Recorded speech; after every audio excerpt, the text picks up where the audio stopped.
So దీనివల్ల ఏమైంది అంటే వన్స్ సెక్స్ చేసేటప్పుడు ఈ స్కిన్ ఫ్రీగా వెనక్కి వెళ్లకుండా ఈ పెయిన్ రావటం వల్ల ఆ పెయిన్ వల్ల వాళ్ళకి సెక్షువల్ కాన్సన్ట్రేషన్ డైవర్ట్ అయిపోయి ఎరెక్టైల్ డిస్ఫంక్షన్ అంటే అంగస్తంభన సమస్య రావడానికి చాలా ఎక్కువ అవకాశం అనేది ఉంటుంది, ఎరెక్షన్ ప్రాబ్లం రావడానికి.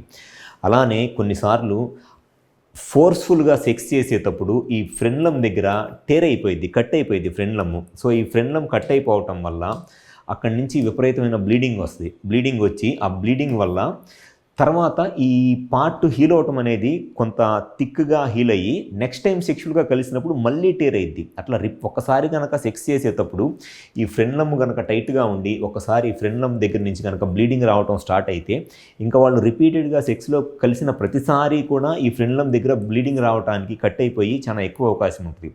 సో వాళ్ళకి కాన్సన్ట్రేషన్ అంతా ఎట్లా ఉంటుందంటే సెక్స్ చేసేటప్పుడు ఎక్కడ మళ్ళీ ఈ ఫ్రెండ్లమ్ కట్ అయిపోయి బ్లీడింగ్ వస్తుందో అని చెప్పేసి చాలా జాగ్రత్తగా కాన్సన్ట్రేషన్ అంతా సెక్స్ మీద కాకుండా ఈ ఫ్రెండ్లం ఎక్కడ కట్ అయిద్దా అని చెప్పి చాలా జాగ్రత్తగా సెక్స్ చేయాల్సి వచ్చింది. సో సెక్షువల్ ప్లెజర్ అనేది ఉండదు.